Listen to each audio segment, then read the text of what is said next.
Channel मेरे पिताश्री की पाठशाला पे मेरे पापा आप सभी द्वितीय लोगों को न्यूटन्स लॉ ऑफ मोशन पढ़ाएंगे। तो पापा जी पढ़ाइए। थैंक यू बेटा, मेरे को अपने YouTube चैनल पे कॉल करने के लिए। बच्चों, ये मेरी बेटी का YouTube चैनल है, इसका नाम है मेरे पिताश्री की पाठशाला। और इस पाठशाला में मैं आपको इस समय पढ़ा रहा हूँ फिजिक्स।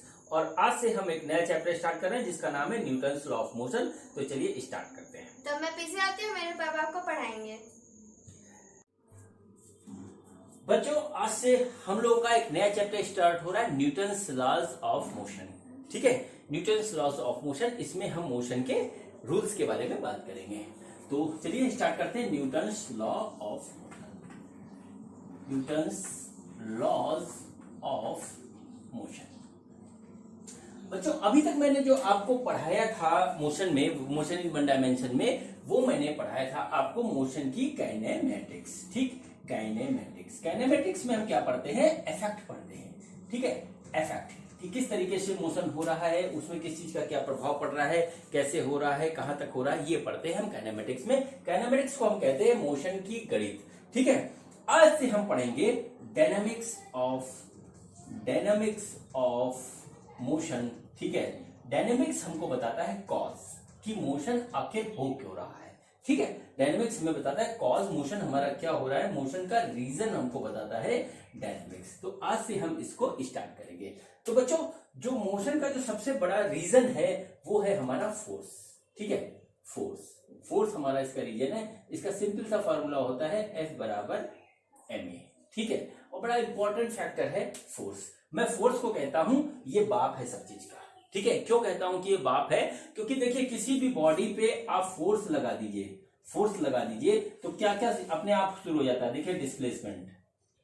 ठीक है, डिस्प्लेसमेंट हो जाता है बॉडी का। और उसके बाद जो है वेलोसिटी आ जाती है बॉडी में, वेलोसिटी आ जाती है, एक्सीलरेशन आ जाता है, मोमेंटम आ जाता है। ठीक है, मोमेंटम आ जाता है हमारा, इंपल्स हमको मिलता है, टॉर्क मिलता है।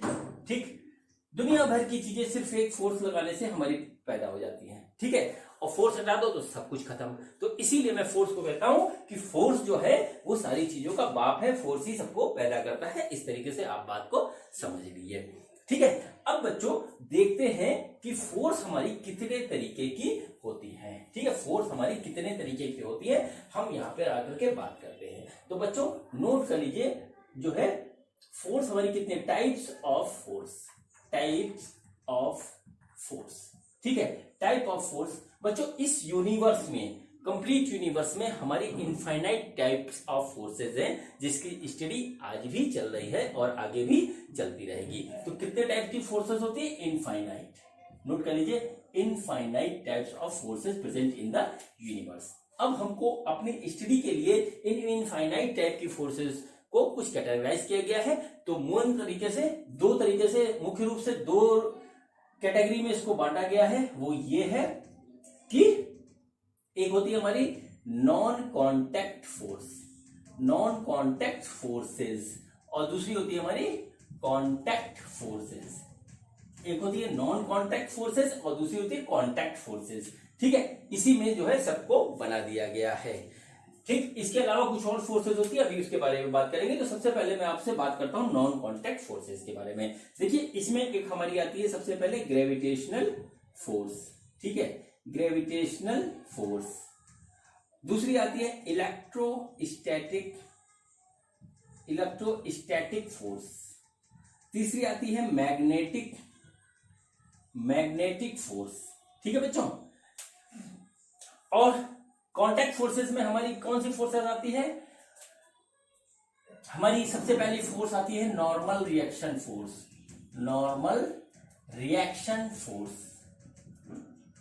ठीक, उसके बाद आती है हमारी टेंशन की फोर्स आती है। टेंशन के बाद आता है स्प्रिंग फोर्स। और एक फोर्स जो कांटेक्ट में बड़ा इंपॉर्टेंट फोर्स है, उसको हम बोलते हैं फ्रिक्शन फोर्स। ठीक है, फ्रिक्शन फोर्स। ठीक, फ्रिक्शन फोर्स के बाद एक कांटेक्ट के लिए और बड़ा इंपॉर्टेंट है, वो होता है विस्कस फोर्स। इस टाइप से तमाम फोर्सेस हैं जो हमारे यूनिवर्स में प्रेजेंट है, और हम इसमें से उसी की बात करेंगे जो हमारे सिलेबस में है। इसके अलावा देखिए कुछ और फोर्सेस होती है, जैसे न्यूक्लियर फोर्स। ठीक है, न्यूक्लियर न्यूक्लियर फोर्स और वीक फोर्सेस कुछ होती है। ठीक, वीक फोर्सेस कुछ होती है। देखिए न्यूक्लियर फोर्स जो होती है वो जो है एटम के न्यूक्लियस में प्रेजेंट होती है, जहां पर हमारा प्रोटॉन और न्यूट्रॉन रहता है। ठीक, अब देखिए वीक फोर्सेस होती है, ये हमारी केमिकल बॉन्डिंग में होती है, केमिकल में होती है, तो केमिस्ट्री का पार्ट है, ये न्यूक्लियर फिजिक्स का पार्ट है। तो जब न्यूक्लियर फिजिक्स में आपको पढ़ाऊंगा तो इसके बारे में बात करेंगे। तो अभी सबसे पहले मैं बात करता हूँ नॉन कॉन्टैक्ट और कॉन्टैक्ट फोर्स के बारे में। तो देखिए नॉन कॉन्टैक्ट फोर्सेस वो फोर्स होती है जिसमें कोई भी बॉडी जो है आपस में कांटेक्ट में नहीं आती है, लेकिन फिर भी उसके ऊपर फोर्स लगता है। इसमें कौन कौन सी है? ग्रेविटेशनल फोर्स, इलेक्ट्रोस्टैटिक फोर्स और मैग्नेटिक फोर्स। बच्चों हम जो अभी बात करेंगे सिर्फ और सिर्फ ग्रेविटेशनल फोर्स के बारे में बात करेंगे। इलेक्ट्रोस्टैटिक्स और मैग्नेटिक फोर्स हमारा 12th का पार्ट है, तो जब हम इस चैप्टर को पढ़ाएंगे तब इसके बारे में आपसे डिटेल में बात करेंगे। ठीक है, अब आते हैं, बात करते हैं कांटेक्ट फोर्स के बारे में। तो कांटेक्ट फोर्स जो होती है इसमें ये जो है खासियत है इसकी, जब कोई दो बॉडीज आपस में कांटेक्ट में आती हैं या कोई भी दो चीज आपस में कांटेक्ट में आती हैं, तब ये फोर्स अपने आप डेवलप हो जाता है वहां पे, और जब जैसे ही कांटेक्ट हटेगा वैसे ही फोर्स अपने आप हट जाता है। तो इसमें जो सबसे इंपॉर्टेंट फोर्स होती है हमारी नॉर्मल रिएक्शन फोर्स होती है, टेंशन फोर्स होती है, स्प्रिंग फोर्स होती है, फ्रिक्शन फोर्स होती है और विस्कस फोर्स होती है, और भी फोर्सेस होती है। फिलहाल अभी मैं आपको इन्हीं के बारे में बता रहा हूं। तो फ्रिक्शन फोर्स के बारे में सबसे पहले बताएं। फ्रिक्शन फोर्स एक हमारा बहुत बड़ा कंसेप्ट है, इसके सेपरेट वीडियो आपको मिलेंगे मेरे बेटी के यूट्यूब के चैनल पे, तो उसको आप देखिएगा। इसको अभी छोड़ देते हैं, अभी मैं बात करूंगा नॉर्मल रिएक्शन फोर्स और टेंशन की फोर्स के बारे में आज के वीडियो में। ठीक है बच्चों, तो ये हो गई हमारी फोर्सेस। अब हमारे सिलेबस में जो फोर्सेस है उसके बारे में मैं बात करूंगा।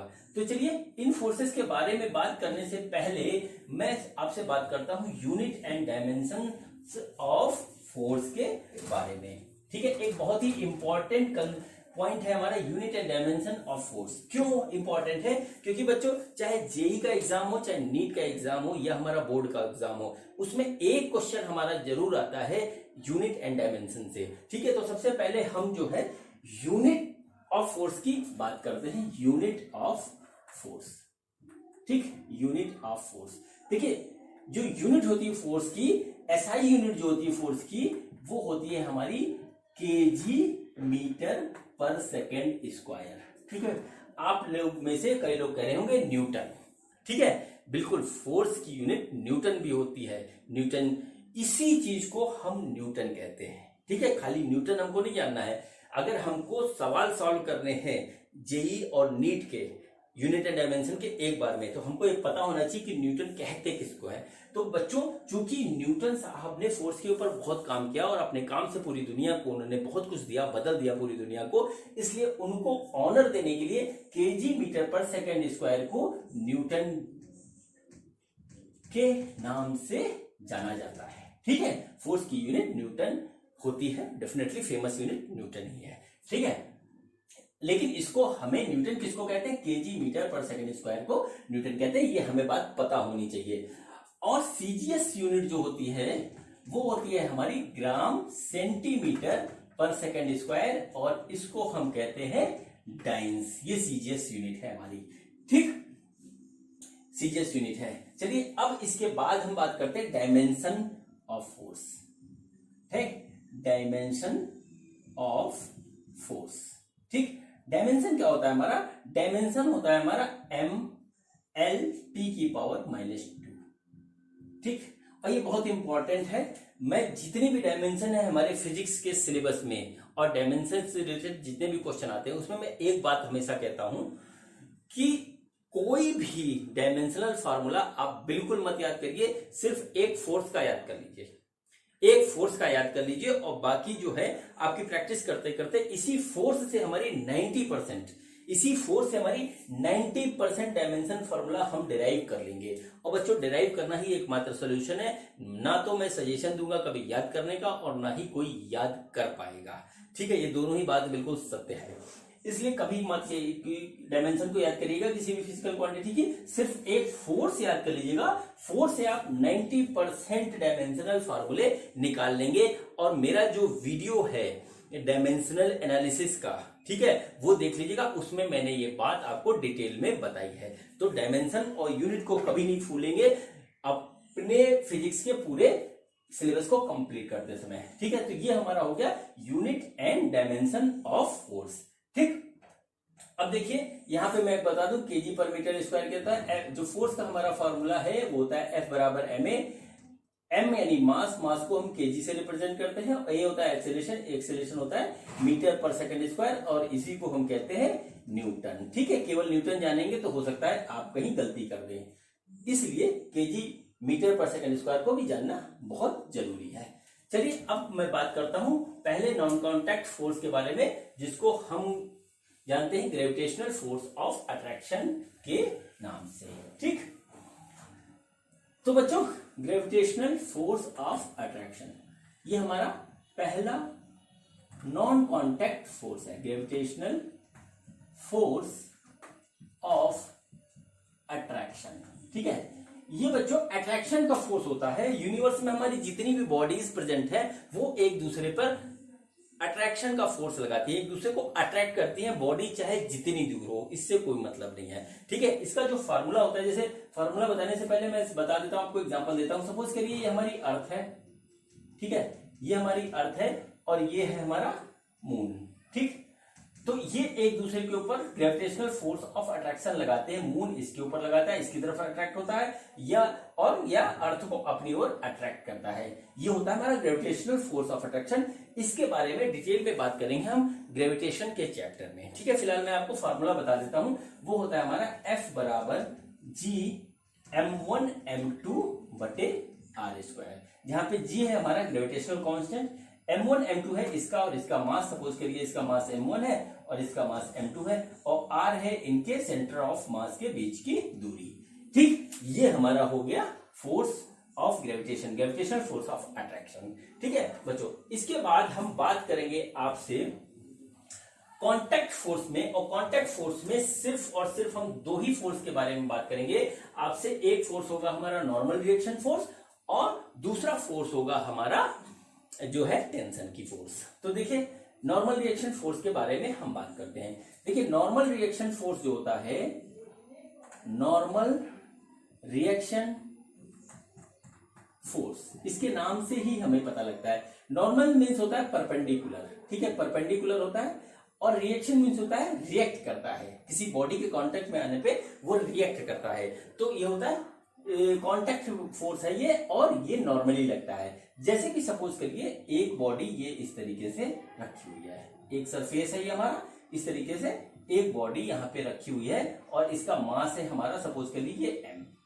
तो देखिए इस पे एक फोर्स लगेगा हमारा वेट का फोर्स, ठीक है, जो कि ग्रेविटी के कारण होगा। वेट का फोर्स लगेगा towards the centre of the earth है। अब इसके वेट के कारण देखिए वेट का फोर्स नीचे की ओर लग रहा है, तो वेट का फोर्स जब नीचे की ओर लग रहा है तो इसको नीचे चला जाना चाहिए, लेकिन नीचे जाता नहीं है। तो क्या होता है कि ये जो नीचे का सरफेस है ये इसके ऊपर एक नॉर्मल रिएक्शन फोर्स लगाता है, और ये बॉडी इस सरफेस के ऊपर एक नॉर्मल रिएक्शन फोर्स लगाती है, इसको हम N से कहते हैं, और ये दोनों आपस में इक्वल होते हैं।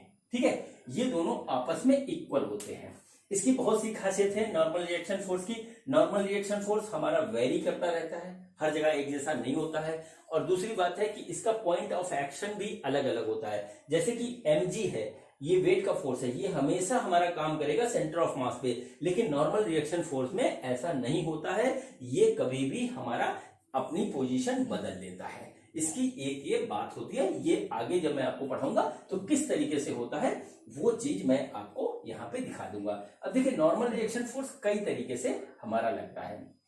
ठीक है, एक तो हो गया हमारा ये कि बॉडी ने, नीचे वाली बॉडी ने इसके ऊपर लगाया और इसने नीचे के ऊपर लगाया, मतलब एक दूसरे के ऊपर जो है इन्होंने नॉर्मल रिएक्शन फोर्स लगाया।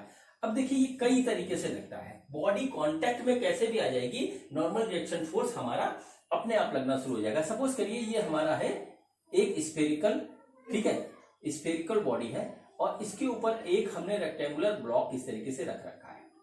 एक स्फेरिकल बॉडी है और एक हमने रेक्टेंगुलर ब्लॉक यहाँ पे रख रखा है।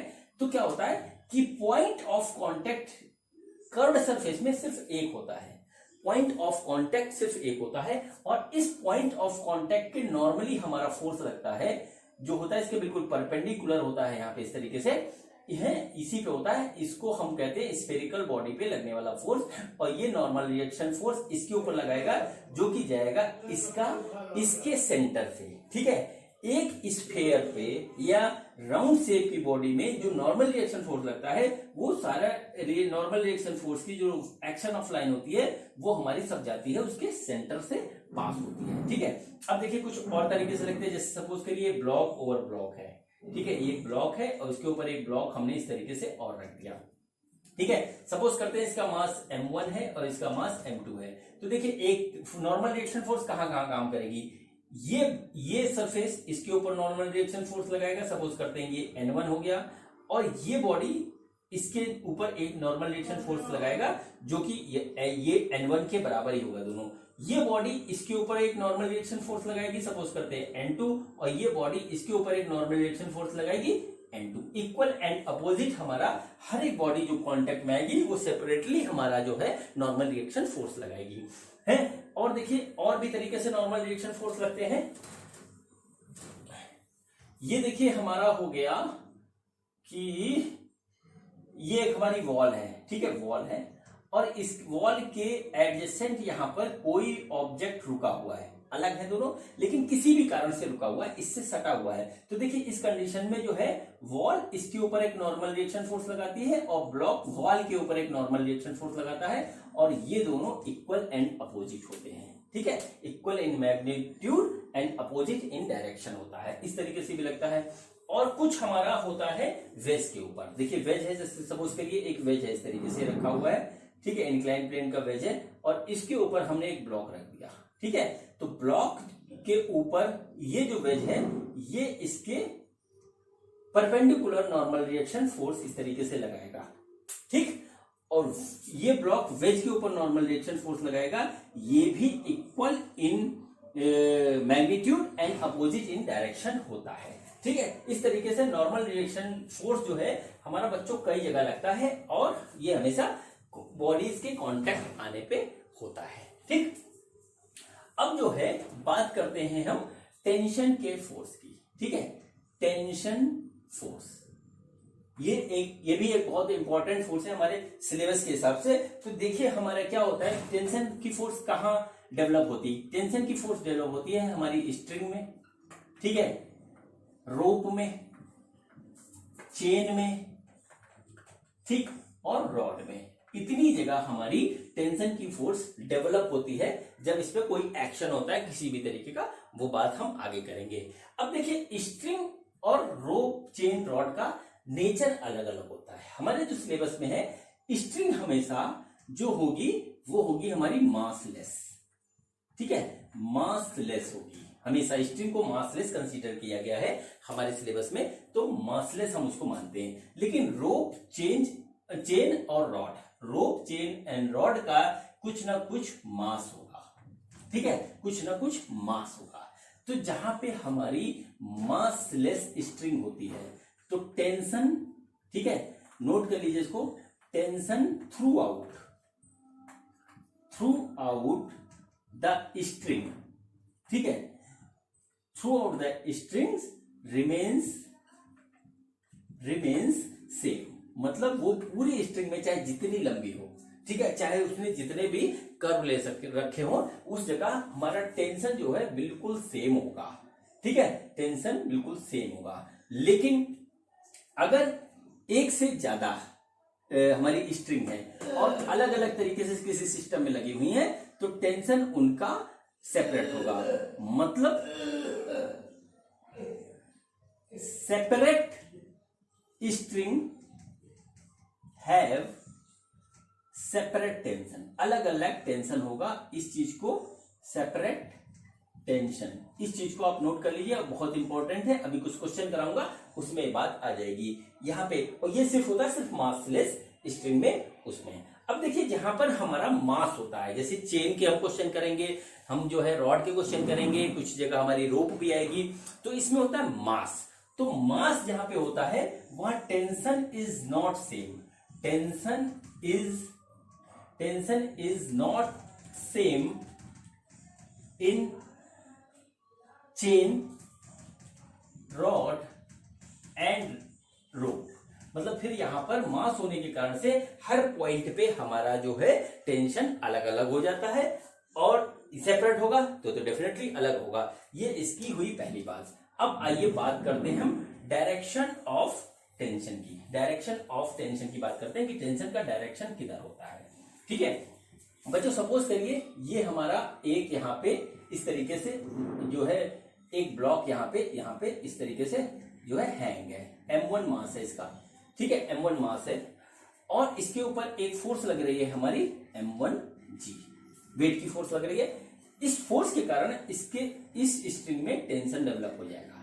ठीक है, टेंशन डेवलप हो जाएगा। अब बच्चों टेंशन जो है डबल काम करता है, इसके यहाँ जहां से ये हैंग है वहां पर भी टेंशन की फोर्स लग रही है, और जहां जिस ब्लॉक को इसने होल्ड कर रखा है इसके ऊपर भी टेंशन लग रही है। तो टेंशन का जो डायरेक्शन होता है, जैसे इस ब्लॉक के ऊपर हमें निकालना है टेंशन का डायरेक्शन, तो वो टेंशन का डायरेक्शन होता है अवे फ्रॉम द बॉडी। इसको नोट कर लीजिए, अवे फ्रॉम द बॉडी। ठीक है, जिस बॉडी के ऊपर हमको टेंशन की फोर्स का एक्शन निकालना है उस बॉडी पे अवे हमारा जो है होगा टेंशन का फोर्स। जैसे इस पे लगाना है तो टेंशन का डायरेक्शन ये हो गया, इस पे लगाना है तो टेंशन का डायरेक्शन इधर हो गया। अब जैसे मैं यहाँ पे एक पुली बनाता हूँ, ठीक है, पुली से एक मास यहाँ पे इस तरीके से हैंग है और एक मास यहाँ पे इस तरीके से हैंग है। ठीक है, इसका वेट मान लेते हैं, मतलब मास मान लेते हैं m1 है, इसका मास m2 है, तो हमारा वेट लगेगा m1g, इधर लगेगा m2g। टेंशन किधर डेवलप हो जाएगा? Away from the body.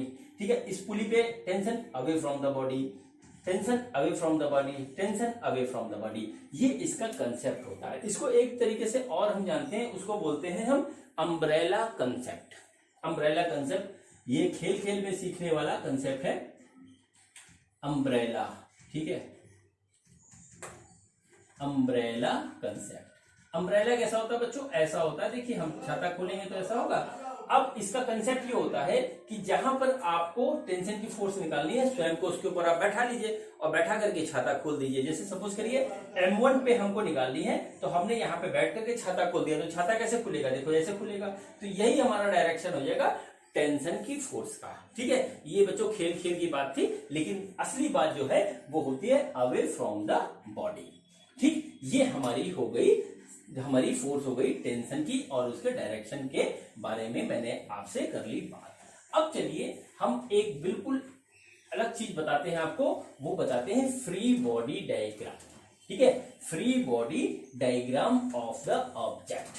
Note कर लीजिए, फ्री बॉडी डायग्राम, और बड़ा इंपॉर्टेंट है, बड़ा इंपॉर्टेंट है। 99 IIT में सिर्फ फ्री बॉडी डायग्राम पे ही एक क्वेश्चन आया था, उसमें बना दिया गया था सिस्टम, और एक ऑब्जेक्ट पे पूछ दिया था कि इस पे कौन कौन सी फोर्सेस लग रही है, उसका डायग्राम बना दीजिए। इसलिए इसके क्वेश्चन भी आप प्रैक्टिस में कर लीजिएगा, इजी होता है, लेकिन ऐसा मत करिएगा कि आप ना करेंगे। तो फ्री बॉडी डायग्राम, इसको हम बोलते हैं FBD, इसको हम बोलते हैं FBD। अब देखिए इसके कुछ रूल है, वो देख लेते हैं सबसे पहले।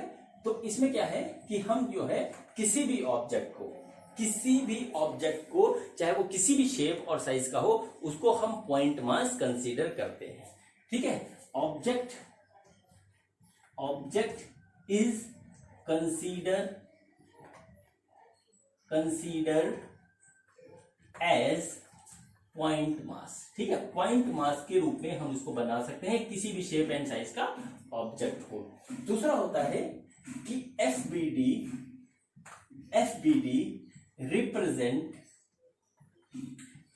represents forces acting on the body। FBD represents forces acting on the body। ठीक है, इसमें हम क्या करेंगे, वो फोर्सेस दिखाएंगे जो बॉडी के ऊपर लग रही हैं। हम वो फोर्सेस नहीं दिखाएंगे जो बॉडी के द्वारा लग रही है, मतलब बाय द बॉडी हम नहीं बताएंगे, हम ऑन द बॉडी बताएंगे। ठीक है, ये एक इंपॉर्टेंट कंसेप्ट है। और तीसरी बात होती है कि फ्रेम ऑफ रेफरेंस। ठीक है, फ्रेम ऑफ रेफरेंस जो है ऑब्जर्वर का, वो क्या है? ठीक है, ऑब्जर्वर का फ्रेम ऑफ रेफरेंस हमारा क्या है? मतलब जो है हम जो फोर्स को ऑब्जर्व कर रहे हैं वो किस फ्रेम ऑफ रेफरेंस से कर रहे हैं, इससे जो है एफबीडी पे फर्क पड़ता है, वो अभी थोड़ी देर बाद देखेंगे। अधिकतर हम कहां से ऑब्जर्व करते हैं, जो हमें पढ़ना है ग्राउंड से ऑब्जर्व करते हैं, मतलब बिल्कुल इनर्शियल फ्रेम में करते हैं, ऑब्जर्व करते हैं, ग्राउंड से ऑब्जर्व होता है। हमारा जो फ्रेम ऑफ रेफरेंस होता है वो ग्राउंड होता है अधिकतर क्वेश्चन में। ठीक है, तो चलिए स्टार्ट करते हैं फ्री बॉडी डायग्राम बनाना कुछ चीजों का। ज्यादा नहीं बनाएंगे, थोड़े बहुत बनाएंगे, आपको बात समझ में आ जाएगी। ठीक, तो देखिए, ये देखिए हमारा एक ब्लॉक रखा हुआ है, इस तरीके से ब्लॉक रखा हुआ है, सरफेस के ऊपर रखा हुआ है, और इसका मास है हमारा m, इसका मास है हमारा n। तो देखिए अब क्या होगा, इसमें इसका वेट एक्ट करेगा नीचे की ओर mg। अब क्या है, ये सरफेस, ये नीचे वाला सरफेस, इसके ऊपर एक नॉर्मल रिएक्शन फोर्स लगाएगा इस तरीके से, और ये ब्लॉक सरफेस के ऊपर नॉर्मल रिएक्शन फोर्स लगाएगा कुछ इस तरीके से। तो यदि हम इसका एफबीडी बनाएं तो एफबीडी रूल्स के हिसाब से इसको हम पॉइंट मास मान लें, m हो गया, इसके ऊपर एक हमारा फोर्स लगा mg का, और ये हमारा लगा नॉर्मल रिएक्शन फोर्स का। ठीक है, ये हो गया हमारा एफबीडी ऑफ ब्लॉक m। ठीक, अब देखिए मैं क्या करता हूं, मैं अपनी सुविधा के हिसाब से, अपनी सुविधा के लिए हमेशा ऑब्जेक्ट को पॉइंट मास नहीं मानता हूं, क्योंकि अभी तो यहाँ पे एक बॉडी है, जब बॉडी कई हो जाती है तो सबको पॉइंट बना दो तो फिर दिक्कत होने लगती है, समझ में नहीं आता कि कौन सी बॉडी का हमने जो है फ्री बॉडी डायग्राम बनाया था। इसलिए मैं ऑब्जेक्ट के शेप को ही वैसे ले लेता हूं और उसमें बना देता हूं। जैसे ये भी हमारा फ्री बॉडी डायग्राम है और ये सही है, ऐसे भी आप कर सकते हैं, ऐसे भी कर सकते हैं, लेकिन रूल पॉइंट मास बनाने का ही है। चलिए अब एक जो है हम क्या करते हैं कि अब हम एक और फ्री बॉडी डायग्राम बनाते हैं। सपोज करिए बच्चों, ये देखिए पुली है हमारी, ठीक है, पुली है, और इससे दो मासेस हमारे हैंग है, इस तरीके से मासेस हैंग है हमारे। इसका मास है m1, इसका मास है हमारा m2, और देखिए इसका जो वेट लग रहा है वो हमारा लग रहा है m1g नीचे की ओर, और ये लग रहा है हमारा m2g। m1g और m2g हमारा जो है इसका वेट लग रहा है, और टेंशन की फोर्स हमारी डेवलप हो गई इस तरीके से। ठीक है, इसमें इस तरीके से डेवलप हो गई, और ये पुली भी एक जगह से ऐसे यहाँ पे लटकी हुई है। ठीक है, अब हमको क्या बनाना है, FBD of m1 m2 and pulley, m1 m2 and पुली, ये हमारी जो है क्वेश्चन है। तो देखिए हम किस तरीके से इसको बनाएंगे। तो देखिए m1 ये हो गया पॉइंट मास, हमने लिया इसको, तो हो गया m1g, इस पे हो गया टेंशन इस तरीके से। ठीक है, ये हो गया हमारा m1 का पॉइंट मास, सॉरी m1 का एफबीडी। अब देखिए ये हो गया m2 को हम बनाएंगे तो देखोगे m2g, और ये हो गया हमारा टेंशन का फोर्स ऊपर की ओर। ये हमारा हो गया इन दोनों ब्लॉक्स का फ्री बॉडी डायग्राम।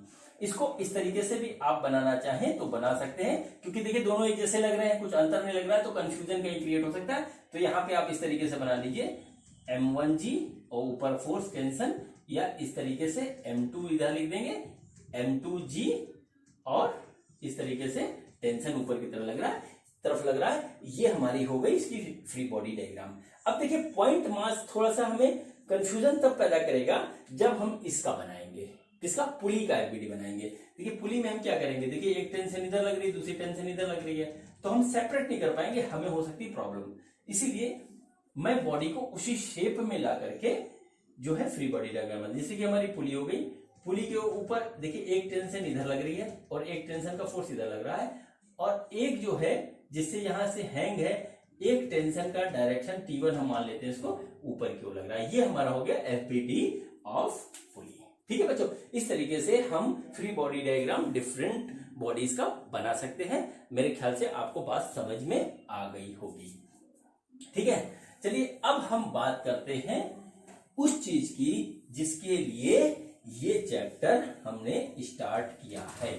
ठीक, ये चैप्टर हमने स्टार्ट किया है, और बच्चे इससे बड़ा घबराते हैं। क्यों घबराते हैं मेरे को नहीं समझ में आता। घबराना नहीं चाहिए, टकराना चाहिए लोगों से, तो जो है डर अपने आप खत्म हो जाता है। तो हम बात करते हैं आपसे अब बहुत ही इंपॉर्टेंट चीज का, वो है हमारा Newton's first law of motion. ठीक है, Newton first law of motion, यहां से हमारी कहानी स्टार्ट होती है। बहुत ही इजी लॉ है फर्स्ट लॉ। ठीक है, वैसे इजी तो तीनों है, लेकिन फर्स्ट लॉ सबसे ज्यादा इजी है। इसमें ये बात कही गई है कि अगर किसी बॉडी के ऊपर फोर्स हमारी लग रही है 0, यानी किसी के ऊपर जो हमारा फोर्स है वो 0 है, यानी कि सारी फोर्सेस एफ नेट हमारा 0 है, तो बॉडी के ऊपर लगने वाली एक्सीलरेशन भी 0 होगी। ये बहुत ही सिंपल लैंग्वेज में बात कही गई है। या बॉडी की वेलोसिटी, ठीक है, वेलोसिटी हमारी क्या होगी, कांस्टेंट होगी। मतलब यदि हमारा फोर्स 0 लग रहा है तो हमारा जो है एक्सेलरेशन 0 होगा और वेलोसिटी कांस्टेंट होगी। इसको सिंपल लैंग्वेज में जो बच्चों कहा जाता है कि अगर किसी बॉडी के ऊपर फोर्स नहीं लग रही है या नेट फोर्स 0 लग रही है तो बॉडी रेस्ट में है तो रेस्ट में रहेगा और मोशन में है तो मोशन में रहेगा। मतलब बॉडी जिस स्टेट में है उसी स्टेट में रहेगा, उसका स्टेट चेंज नहीं होगा। समझ लीजिए, नोट कर लीजिए, स्टेट चेंज, ठीक है, स्टेट चेंज नहीं होगा। ये बात होती है Newton first law of motion की। बस इतनी ही बात इसमें कही गई है, ठीक है। दूसरे शब्दों में कहें तो बॉडी हमारी जो है वो इक्विलिब्रियम में होगी, वो अपने उसी कंडीशन में रहेगी जिस कंडीशन में वो है। मतलब चेंज करने के लिए हमको फोर्स लगाना पड़ेगा, इस तरीके से भी इसको कहा जा सकता है। बच्चों इसी चीज को जाना जाता है हमारा, इस लॉ को हम लोग जानते हैं लॉ ऑफ इनर्शिया के नाम से भी।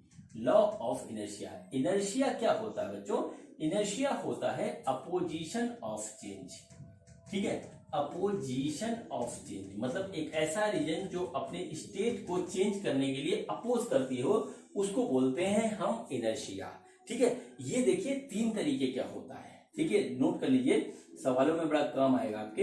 इनर्शिया ऑफ रेस्ट, ठीक है, इनर्शिया ऑफ रेस्ट। दूसरा होता है इनर्शिया ऑफ मोशन, ठीक है, और तीसरा होता है हमारा इनर्शिया ऑफ डायरेक्शन। अब इसमें क्या होता है मैं आपको बता दूं। रेस्ट, इनर्शिया ऑफ रेस्ट का मतलब है जैसे कि कोई बॉडी रेस्ट में है तो वो रेस्ट में ही रहना पसंद करेगी। उसको यदि हमको रेस्ट से मोशन में लाना है तो हमको उसके ऊपर एक फोर्स लगाना पड़ेगा। और यहीं से बात आ जाती है कि जब फोर्स हमारा 0 है तो ए नेट 0 है या वेलोसिटी कांस्टेंट है, मतलब बॉडी यदि रेस्ट पे है तो रेस्ट में रहेगी, ठीक। अब यदि बॉडी मोशन में है तो इस चीज को बोलते हैं इनर्शिया ऑफ मोशन। अब यदि उसको रोकना है या उसकी वेलोसिटी और बढ़ानी है तो हमको क्या करना पड़ेगा, उसके ऊपर हमें एक फोर्स लगाना पड़ेगा, चाहे रोकने के लिए लगाएं चाहे हम उसको जो है आगे और तेजी से चलाने के लिए लगाएं, तो उसको हम कहते हैं इनर्शिया ऑफ मोशन। और तीसरा होता है इनर्शिया ऑफ डायरेक्शन चेंज करने के लिए भी हमको फोर्स लगाना पड़ेगा। अगर हम फोर्स नहीं लगाएंगे, ठीक है, तो क्या होगा, उसका डायरेक्शन चेंज नहीं होगा। कोई भी बॉडी जिस डायरेक्शन में जा रही है उसी डायरेक्शन में चलेगी, ठीक है। इसीलिए इसको कहते हैं हम लॉ ऑफ इनर्शिया। और जब फोर्स हमारा 0 होता है तो जो है कोई भी चेंज उसके स्टेट में नहीं आता है। बस इतना सा ये रूल है, इसके अलावा कोई और रूल नहीं है इसमें, ठीक है बच्चों। तो चलिए अब स्टार्ट करते हैं इसके हम क्वेश्चन, और क्वेश्चन में आएगा मजा हम सभी लोगों को, ठीक है। क्वेश्चन ही सॉल्व करना होता है हमको एग्जामिनेशन में। बच्चों देखिए पहला क्वेश्चन है जस्ट फॉर प्रैक्टिस, बहुत इजी क्वेश्चन है। देखिए ये एक हमारा जो है स्ट्रिंग है और स्ट्रिंग से एक मास हमारा लटका हुआ है, सपोज करिए जो है 5 kg का, ठीक है, 5 kg का है। तो हमको, और ये सिस्टम पूरा इक्विलिब्रियम में है, तो हमको फाइंड आउट करना है, find tension in the string, बहुत ही सिंपल सवाल है, हम इसको करते हैं। तो देखिए इसके ऊपर हमारा कौन कौन सा फोर्स लगेगा, तो सबसे पहले फोर्स लगेगा हमारा जो है वेट का, जो कि होगा हमारा 5G, और एक टेंशन हमारा इस तरफ इस तरीके से डेवलप हो जाएगा। तो चलिए क्या करते हैं, इसका एफबीडी बनाते हैं। तो एफबीडी बनाने के लिए क्या करेंगे, ये हमने ब्लॉक बना लिया, ब्लॉक के ऊपर फोर्स दिखा है, फोर्स हमारा आया 5G नीचे की ओर, और ऊपर की ओर हमारा टेंशन का फोर्स लग रहा है। अब देखिए ब्लॉक हमारा कहीं नहीं जा रहा है, इसका मतलब क्या हुआ है कि इस वेट के फोर्स को इस टेंशन के फोर्स ने हमें बैलेंस कर रखा है। तो इस कंडीशन में क्या हो जाएगा, हमारा जो आ रहा है T = आ रहा है 5G, यानी कि इसके ऊपर G की वैल्यू रख दें यदि हम 10, तो ये हमारा 50 न्यूटन का फोर्स लग रहा है, यानी कि टेंशन की फोर्स हो गई हमारी 50 न्यूटन की। ठीक है बच्चों, ये बहुत सिंपल क्वेश्चन था। अब थोड़ा सा इसको और टिपिकल बनाते हैं। ठीक, देखिए बच्चों ये दूसरा क्वेश्चन है, इसी का भाई है। इसमें ब्लॉक एक ना होकर के दो हो जा रहे हैं। तो देखिए बच्चों, ये एक ब्लॉक इस तरीके से लटका हुआ है और इसके नीचे एक ब्लॉक और लटका हुआ है। ठीक है, इसके नीचे एक ब्लॉक और लटका हुआ है। ये सपोज करिए 3 kg का है और ये सपोज कर लीजिए 2 kg का है। ठीक है, अब देखिए हम क्या करेंगे, दोनों ब्लॉक्स का एफबीडी बनाएंगे। तो देखिए यहां पर क्या होगा, टेंशन की फोर्स यहां डेवलप हो जाएगी दोनों स्ट्रिंग में, जो कि होगी अलग अलग। तो सपोज करते हैं कि इसमें T1 है और इसमें है T2। ठीक, हमको यहां पर भी क्या फाइंड आउट करना है, find tension in both the string. दोनों स्ट्रिंग में हमारी टेंशन की फोर्स हमें फाइंड आउट करनी है। स्प्रिंग हमारी मासलेस है, ये दे रखा है, स्प्रिंग हमारी मासलेस है, ये हमको दे रखा है। तो देखिए हम क्या करेंगे, सबसे पहले हम इसका एफबीडी बनाएंगे। तो देखिए यहाँ पर कौन कौन सी फोर्सेस काम कर रही हैं। तो ये 3 kg वाला ब्लॉक है, 3 kg का ब्लॉक है। देखिए इसके ऊपर एक फोर्स लग रही है सबसे पहले इसके वेट की, जो कि हो गई हमारी 3G। दूसरा होगा टेंशन का फोर्स नीचे की ओर T2। ठीक है, और फिर यहां पे होगा टेंशन का फोर्स ऊपर की ओर T1। ठीक है, ऐसे बना लेने से थोड़ी इजी हो जाती है। अब देखिए बॉडी हमारी इक्विलिब्रियम में है, कहीं नहीं जा रही है। जब ये बॉडी हमारी इक्विलिब्रियम में है तो उसको हम इस तरीके से लिख सकते हैं कि T1 = T2 + 3G। देखिए T1 ने अकेले T2 और 3G को होल्ड कर रखा है, यानी कि ये दोनों एक बराबर होंगे। अब देखिए हम क्या करते हैं, 2 kg वाले ब्लॉक का हम बनाते हैं एफबीडी।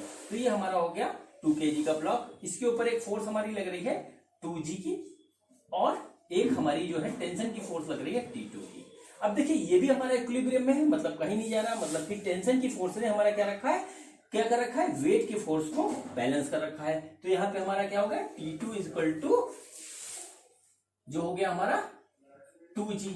ठीक है, T2 = 2G हो गया, यानी कि हमारा क्या निकल के आया, T2 = 2 × 10 यानी कि 20 न्यूटन, ये आ गया।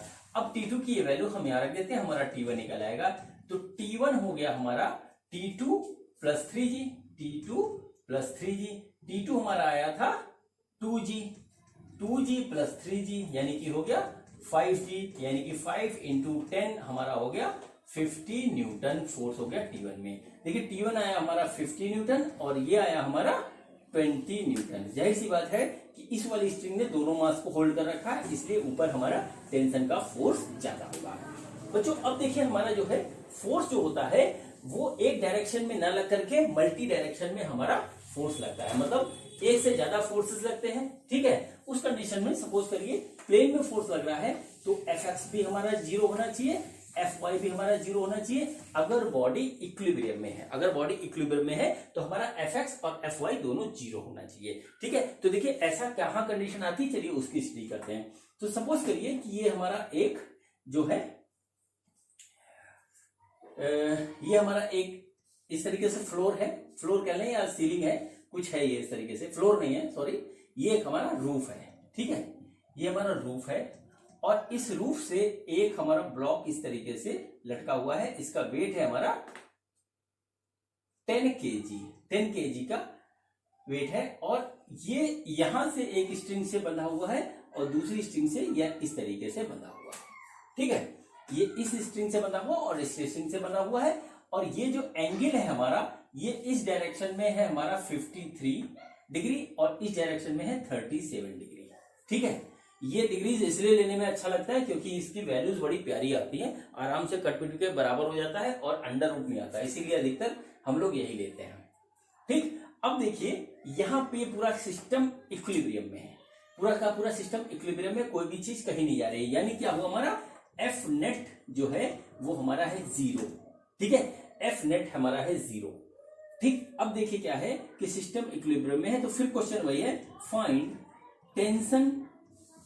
Tension in both the string. दोनों स्ट्रिंग में हमें क्या करना है, टेंशन फाइंड आउट करना है, ये हमारा जो है क्वेश्चन। चलिए फाइंड आउट करते हैं टेंशन।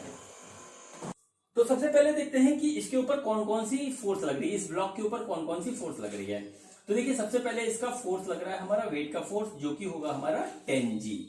ठीक है, नीचे की ओर हमारा लग रहा है 10G का फोर्स हमारा लग रहा है। अब देखिए फोर्स हमारा जो होता है, फोर्स होता है हमारा वेक्टर क्वांटिटी। वेक्टर क्वांटिटी होती है फोर्स। ठीक है, ये आपको सबको पता है, मैंने अपने वेक्टर वाले चैप्टर में आपको ये बात बता रखी है। ओके, अब देखिए फोर्स हमारा वेक्टर क्वांटिटी है। अब इसके ऊपर कौन कौन सी हमारी फोर्स लग रही है, एक तो देखिए ये वेट की फोर्स लग रही है, दूसरी इधर टेंशन लग रही है। सपोज करते हैं इधर T1 लग रही है इस तरीके से, और इस डायरेक्शन में लग रही है हमारी T2 की फोर्स। फोर्स लग रही है हमारी T2 इस तरीके से। अब क्या होगा कि ये फोर्स जो है हमारा इंक्लाइंड है।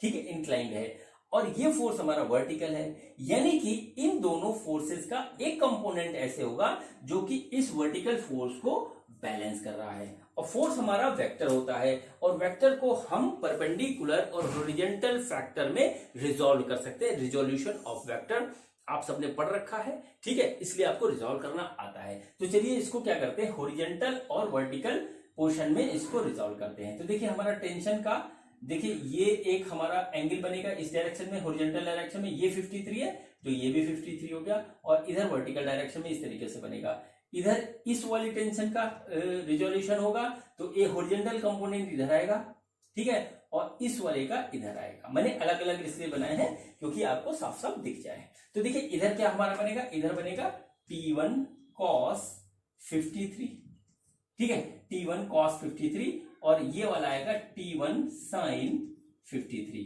ये वाला आएगा हमारा T1 sin 53, T1 sin 53, ठीक है। इधर देखिए क्या होगा, ये एंगल है हमारा 37, तो ये हमारा हो जाएगा T2 cos 37, ठीक है, और ये हो जाएगा हमारा T2 sin 37, ये हमारा हो गया।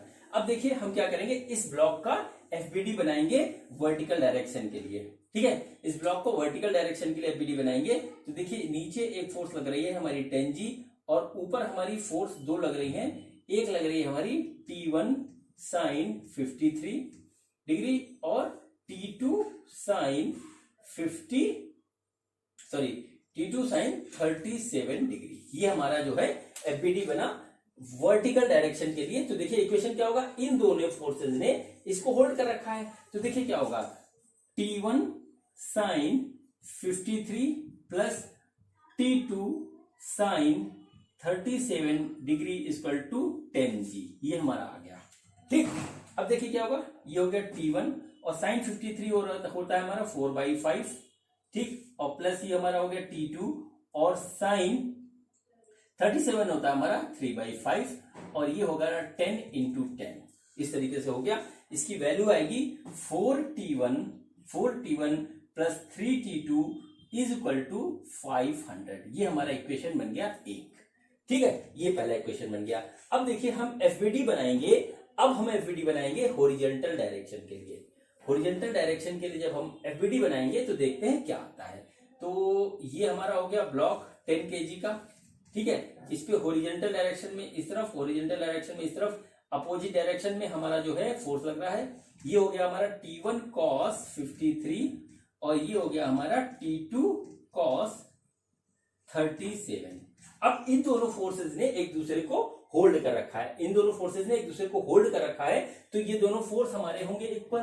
तो हो गया T2 cos 37 is equal to T1 cos 53 degree, ये आ गया हमारा। तो देखिए इसकी वैल्यू क्या होती है 37 की, cos 37 की होती है 4/5, और इसकी वैल्यू होती है हमारी 3/5।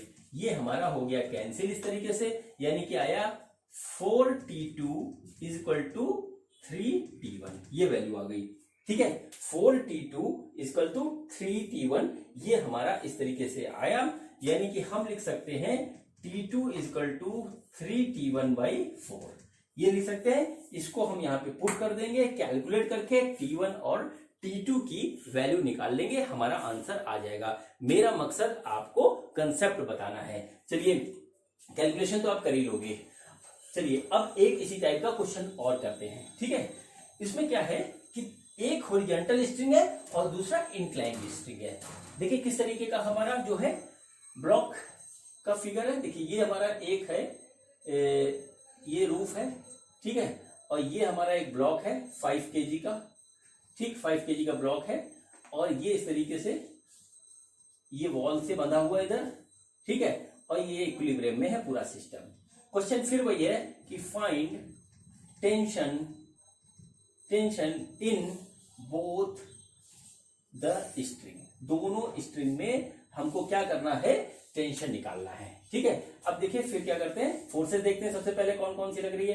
तो यहाँ पे हमारी वेट की फोर्स लगेगी 5G, इधर हमारा टेंशन लगेगा T1 सपोज कर लेते हैं, इधर हमारा टेंशन लगेगा T2 सपोज कर लेते हैं। अब देखिए ये हॉरिजॉन्टल डायरेक्शन में है, ये वर्टिकल डायरेक्शन में है, ये इंक्लाइन डायरेक्शन में है। इसका मैं आपको एंगल बताना भूल गया, सपोज करते हैं ये 37 डिग्री है, ठीक है। अब देखिए इसके जो है इस वाले फोर्स के, टेंशन की इस वाली फोर्स के हमें दो कंपोनेंट मिलेंगे, एक हॉरिजॉन्टल डायरेक्शन में, एक वर्टिकल डायरेक्शन में। तो देखते हैं हॉरिजॉन्टल डायरेक्शन में जो हमारा कंपोनेंट आ रहा है वो आ रहा है T2 cos 37, और वर्टिकल डायरेक्शन में जो हमारा कंपोनेंट आ रहा है वो आ रहा है T2 sin 37 डिग्री, ठीक है। अब हम इसका बनाते हैं एफबीडी पहले वर्टिकल डायरेक्शन के लिए। तो ये हमारा हो गया 5 kg का ब्लॉक, 5 kg का ब्लॉक, इसके ऊपर देखिए वेट की फोर्स लग रही है 5G, और वर्टिकल डायरेक्शन में हमारा जो है टेंशन की एक फोर्स लग रही है वो हमारी T2 sin 37 डिग्री, ठीक है। इसके हिसाब से ये बॉडी इक्विलिब्रियम में है, यानी कि दोनों फोर्सेस ने एक दूसरे को होल्ड कर रखा है। इसका मतलब क्या हो गया कि T2 sin 37 is equal to 5G, यानी कि sin 37 की वैल्यू हमारी कितनी है, sin 37 की वैल्यू होती है हमारी 3/5, और ये हो गया 5 × 10, इसका मतलब आ गया T2 is equal to 250/3 Newton. ये हो गया इसका आंसर। अब देखिए हम एफबीडी बनाते हैं, एफबीडी हम बनाते हैं हॉरिजॉन्टल डायरेक्शन की फोर्सेस के लिए। तो देखिए ये हमारा हो गया, ये हमारा हो गया ब्लॉक, 5 kg का ब्लॉक हो गया, और इसमें जो फोर्स इस डायरेक्शन में लग रही है T1 इस डायरेक्शन में है और T2 cos 37 इस डायरेक्शन में है, ठीक है। तो अब देखिए इस दोनों फोर्स ने भी एक दूसरे को होल्ड कर रखा है क्योंकि बॉडी इक्विलिब्रियम में है। तो ये हमारा क्या हो गया, T2 cos 37 is equal to T1 cos 37 हमारा क्या है, cos 37 होता है 4/5, तो हम लिखेंगे T2 की वैल्यू यहां रख लेंगे, T2 की वैल्यू आई थी 250/3, ये हो गया, और इसकी वैल्यू आ गई cos 37 की, यानी 4/5 बराबर T1, ये आ गई T1 की वैल्यू। इसको कैलकुलेट कर लीजिए, आंसर निकल आएगा, ये कट गया, ये आ गया हमारा 50, और ये हो गया 200, तो हो गया 200/3। T1 की वैल्यू क्या आई और T2 की वैल्यू ये आई बच्चों। इस तरीके से ये हमारा क्वेश्चन यहाँ पे आके हो गया कंप्लीट, ठीक है। अब चलिए कुछ क्वेश्चन करते हैं हम इंक्लाइंड प्लेन के, ठीक, इंक्लाइंड प्लेन के क्वेश्चन करते हैं, वो भी हमारे लिए एक इंपॉर्टेंट है। उसमें जो फोर्सेस का रिजोल्यूशन सीखना हमें बहुत जरूरी होता है, ठीक, क्योंकि इंक्लाइंड प्लेन से हमें बहुत कुछ जो है करना है, ठीक, बहुत हमारा उससे पाला पड़ने वाला है इंक्लाइंड प्लेन से। तो सपोज करिए बच्चों ये एक हमारा इंक्लाइंड प्लेन है, इस तरीके से ये हमारा एक इंक्लाइंड प्लेन है, और इंक्लाइंड प्लेन के ऊपर जो है हमारा एक ब्लॉक टंगा हुआ है, इस तरीके से यहाँ होल्ड करके, इस तरीके से यहाँ ब्लॉक एक स्ट्रिंग से बंधा हुआ है, ठीक, एक ब्लॉक स्ट्रिंग से बना हुआ है, और सपोज करिए कि इसका मास m है और एंगल है हमारा थीटा। इस तरीके से हमने सपोज कर लिया, ये हमारा बना है। अब क्वेश्चन क्या है हमारा, क्वेश्चन ये है कि find tension in the string, tension in the string and normal reaction force on the block if system is in equilibrium। यदि हमारा सिस्टम इक्विलिब्रियम में है तो हमारा इसमें टेंशन कितना होगा और हमारा नॉर्मल रिएक्शन फोर्स जो ब्लॉक के ऊपर लग रहा है वो कितना होगा, ठीक है। चलिए अब इस क्वेश्चन को करते हैं, ठीक। तो सबसे पहले हम देखते हैं कि ब्लॉक के ऊपर हमारा फोर्स कौन कौन सा लग रहा है। तो बच्चों ब्लॉक के ऊपर जो हमारा फोर्स लगेगा वो एक फोर्स लगेगा वेट का फोर्स mg, जो कि होगा डाउनवर्ड अर्थ के सेंटर की ओर। दूसरा हमारा लगेगा नॉर्मल रिएक्शन फोर्स इस डायरेक्शन में, और तीसरा लगेगा हमारा टेंशन का फोर्स इस डायरेक्शन में। देखिए 3 फोर्सेस हमारे लग रहे हैं ब्लॉक के ऊपर। बच्चों इंक्लाइन प्लेन के कंडीशन में हमको जो है जो फोर्सेस होते हैं उस फोर्स को का हमको कंपोनेंट निकालना पड़ता है, यानी कि रिजोल्यूशन करना पड़ता है। हॉरिजॉन्टल या वर्टिकल डायरेक्शन में कर ले, या हम कर ले प्लेन के डायरेक्शन में और प्लेन के परपेंडिकुलर डायरेक्शन में। ये चॉइस रहती है हमारे पास, ठीक है।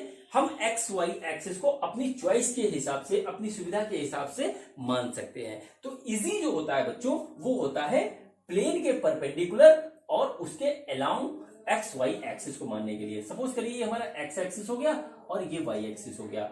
अब हम क्या करते हैं कि इस वाले फोर्स को हम along the X axis of incline plane and perpendicular to the incline plane हम रिजॉल्व कर लेते हैं। तो ऐसी कंडीशन में जो हमारा रिजोल्यूशन किस फोर्स का होगा, सिर्फ और सिर्फ वेट के फोर्स का होगा। अब देखिए वेट का फोर्स का एक कंपोनेंट हमको इस तरफ मिलेगा और दूसरा कंपोनेंट हमें मिलेगा इस तरफ, ठीक है। अब बच्चों ये एंगल हमारा होगा थीटा, ये एंगल होगा हमारा थीटा। और आइए यहीं पे रुक के थोड़ी देर करते हैं बात कि ये एंगल किस तरीके से थीटा होगा। बच्चों देखिए ये हमारा इंक्लाइन प्लेन है, ठीक है। इसके ऊपर वेट का फोर्स इस तरीके से लग रहा है, ठीक। ये एंगल हमको निकालना है ये वाला, ठीक है। अब देखिए ये थीटा दे रखा है, ये हमारा हो गया 90 माइनस थीटा, और ये पूरा का पूरा हमारा 90 है, नॉर्मल टू द सरफेस है, ये पूरा का पूरा हमारा 90 है। तो ये हमारा थीटा ही होगा, ठीक है। ये हमारा थीटा ही होगा। जियोमेट्री लग रही है सिंपल सी, बहुत सिंपल सी। कुछ बच्चे इसमें कंफ्यूज रहते हैं इसलिए मैंने इसको दोबारा बता दिया। तो देखिए यहाँ पे क्या होगा, इधर जो हमको कंपोनेंट मिलेगा वो मिलेगा mg cos थीटा, और इधर जो कंपोनेंट मिलेगा वो मिलेगा हमको mg sin थीटा, ठीक है। अब देखिए क्या हुआ कि ये पूरा का पूरा सिस्टम हमारा क्या है, इक्विलिब्रियम में है।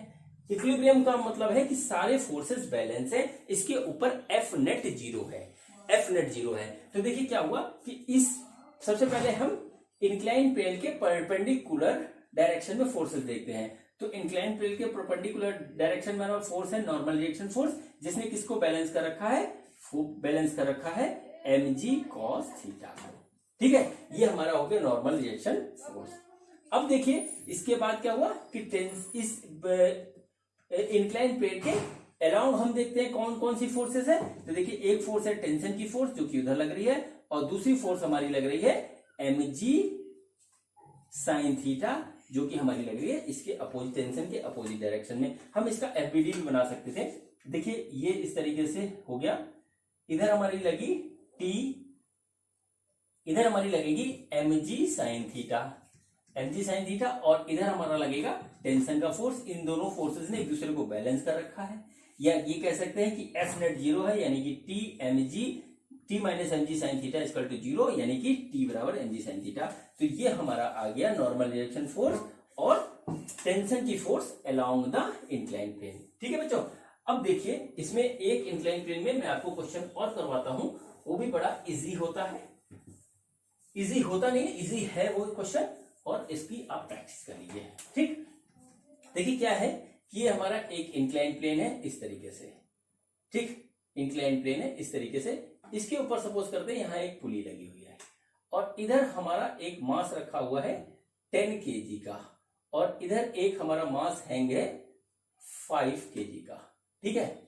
और ये पूरा का पूरा सिस्टम हमारा इक्विलिब्रियम में है, ठीक है। इक्विलिब्रियम में कोई चीज कहीं पे मूव नहीं कर रही है। तो फिर वही question, find tension in the string and normal reaction force on 10 kg block, ठीक है।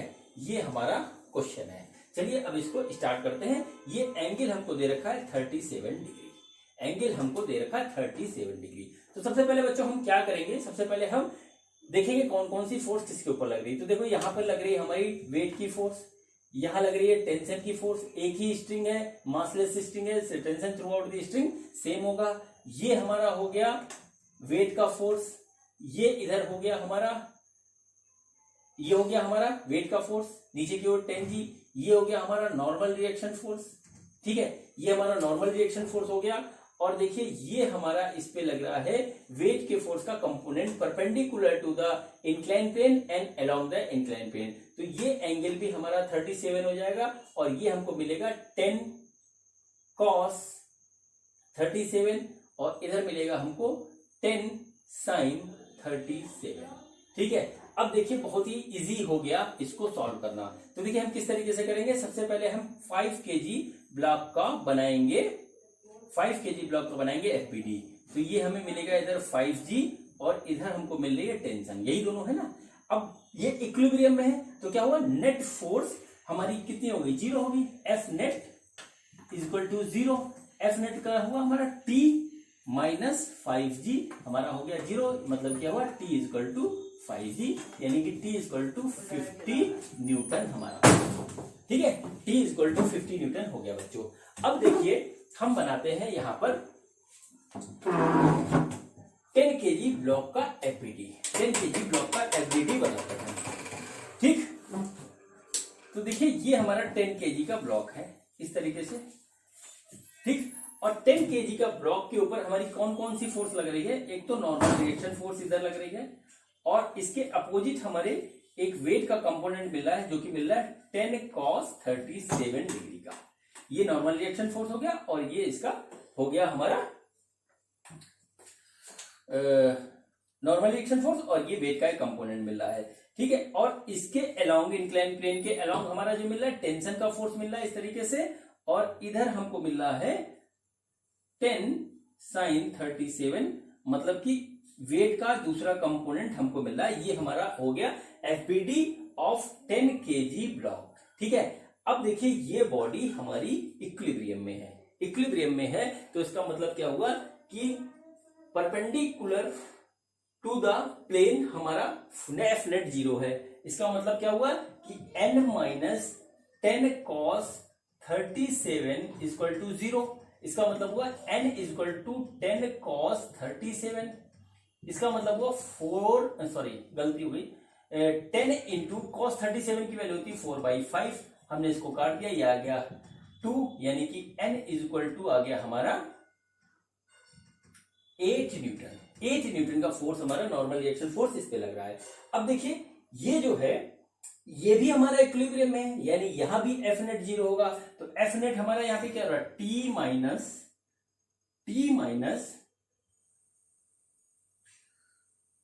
10 sin 37 हमारा हो गया 0।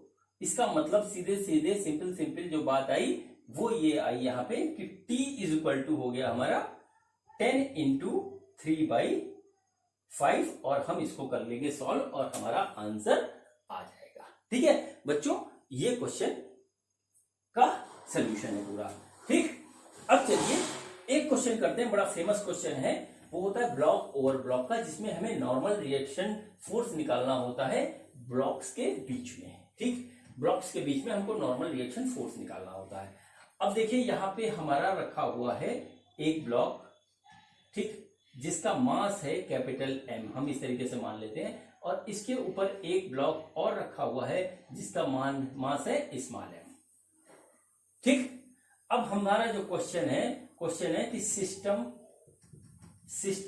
इज इन इक्विलिब्रियम, जो हमारा सिस्टम है वो इक्विलिब्रियम में है, then find normal reaction force यानी कि N between normal reaction force between the blocks and between surface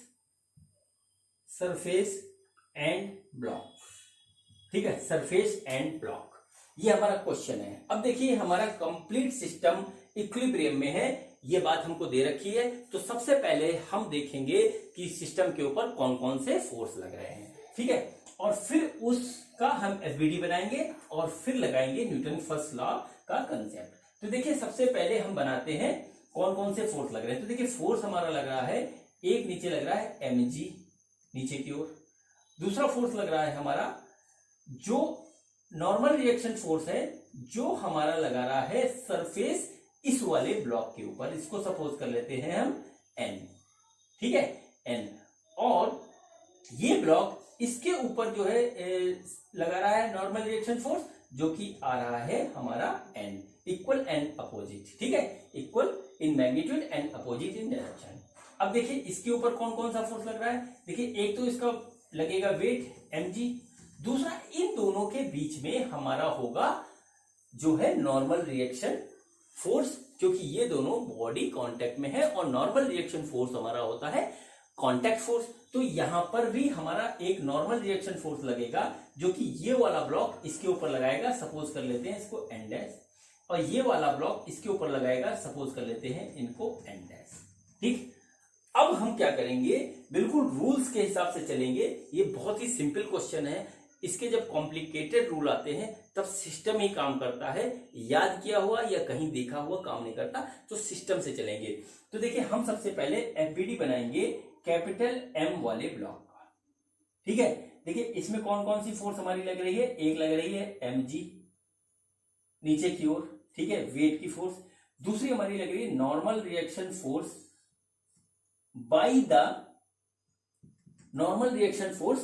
by the surface to the block n, और एक हमारी फोर्स लग रही है n dash normal reaction force by this block to this block. ये ऐसे ही बनेगा, ठीक है, ये ऐसे ही बनेगा, इसको ऐसे बनाना पड़ेगा क्योंकि सारी फोर्सेस हमें पता होनी चाहिए, ठीक है। डायरेक्टली हम करेंगे जल्दीबाजी में, जो कि मुझे आंसर भी पता है, आप लोगों को भी पता होगा, तो उससे मिस्टेक हो सकती है, ठीक। अब देखिए इसका जब ये सिस्टम इक्विलिब्रियम में है, इसका मतलब क्या हुआ कि एफ नेट 0 है, तो एफ नेट हमारा हो गया 0। तो एफ हमारा क्या है, देखिए नॉर्मल रिएक्शन फोर्स माइनस, नीचे के डायरेक्शन माइनस में लेते हैं, नीचे दो फोर्स लग रही है एन डैश प्लस mg, ठीक, N dash plus capital mg, ठीक, बराबर 0। तो इसका मतलब क्या हुआ कि n is equal to N dash plus mg, ठीक है, ये हमारा हो गया एक इक्वेशन, ये हो गया। देखिए ये हमने एफबीडी बनाई कैपिटल M वाले ब्लॉक की, और उससे हमने यहां पर जो है Newton first law of motion apply किया उस पर, और हमें ये रिलेशन फाइंड आउट हो गई। अब हम एफबीडी बनाते हैं ऊपर वाले ब्लॉक की, स्मॉल m वाले ब्लॉक की, ठीक है, स्मॉल m वाले ब्लॉक की। तो देखिए ये हमारा हो गया इस छोटा वाला ब्लॉक, और इसके ऊपर जो फोर्सेस हमारी लग रही है वो फोर्स हमारी लग रही है mg, और ऊपर की ओर लग रही है normal reaction force n dash, ठीक। अब देखिए ये हमारा पूरा ब्लॉक इक्विलिब्रियम में है, इसमें कोई मोशन नहीं है, यानी कि यहां पर भी क्या होगा, एफ नेट हमारा होगा 0। तो इसका मतलब क्या हुआ, n dash minus mg equal to 0, इसका मतलब हुआ n dash equal to mg, ठीक। ये हमारा आ गया normal reaction force between two blocks, ठीक। अब इस n डैश की वैल्यू हम यहां रख देते हैं, तो आया n equal to n dash plus capital mg, और ये हो गया हमारा mg प्लस mg, ठीक है। तो इस तरीके से आ गया ये m प्लस mg, ये आ गया normal reaction force between blocks and surface, ठीक है बच्चों। इस सवाल को इसी तरीके से करते हैं और इसी तरीके से करना चाहिए, नहीं तो मिस्टेक हो सकती है। अभी बच्चों फ्रिक्शन फोर्स इन्वॉल्व नहीं हुआ, फ्रिक्शन फोर्स का मैंने जिक्र नहीं किया है, क्योंकि जब फ्रिक्शन फोर्स आएगा तब नॉर्मल रिएक्शन फोर्स अपना खेल दिखाएगा और आप कर दोगे गलती। इसलिए सिस्टम से सवाल करिएगा, कंसेप्ट के साथ सवाल करिएगा। एक क्वेश्चन मैं आपको दे रहा हूं होमवर्क के लिए, आप लोग करके जो है कमेंट सेक्शन में डाल दीजिएगा, वो हम देखेंगे किस तरीके से आप करते हो। देखिए ये हमारा जो है 3 ब्लॉक हैं, एक दूसरे के ऊपर रखे हुए हैं इस तरीके से, ठीक है। ये सपोज करिए 2 kg का है, ये 3 kg का है, और ये हमारा है 5 kg का। फिर हमारा सवाल यही है कि इनके बीच में यहाँ पे नॉर्मल रिएक्शन फोर्स निकालिए, यहाँ पे नॉर्मल रिएक्शन फोर्स निकालिए, यहाँ पे नॉर्मल रिएक्शन फोर्स निकालिए। System is in equilibrium. ठीक है, ये हमको दे रखा है कि सिस्टम इन इक्विलिब्रियम, सिस्टम में कोई भी मूवमेंट नहीं है, यानी कि टोटल एफ नेट 0 है। ठीक है, मैंने जो अभी क्वेश्चन करवाया है आपको, उसको देख करके सीख करके ये क्वेश्चन बहुत आसानी से हो सकता है। नहीं तो मैं अगले वीडियो में ये क्वेश्चन या उसके बाद किसी वीडियो में या प्रैक्टिस सेशन वाले वीडियो में ये क्वेश्चन आपको करवाऊंगा, और ये क्वेश्चन बहुत इजी है। ठीक है बच्चों, तो ये आज हमारा जो वीडियो था, ये हमारा वीडियो था लॉज ऑफ मोशन, जिसमें मैंने आपको फोर्स के बारे में बताया, ठीक है, एफबीडी के बारे में बताया, फोर्स की यूनिट एंड डायमेंशंस के बारे में बताया, और जो है Newton first law of motion के बारे में बताया, और कुछ सवाल करवाया। तो बच्चों आज मैं इजाजत चाहूंगा, नेक्स्ट वीडियो में मिलता हूं मैं न्यूटन सेकंड लॉ के साथ। Thank you.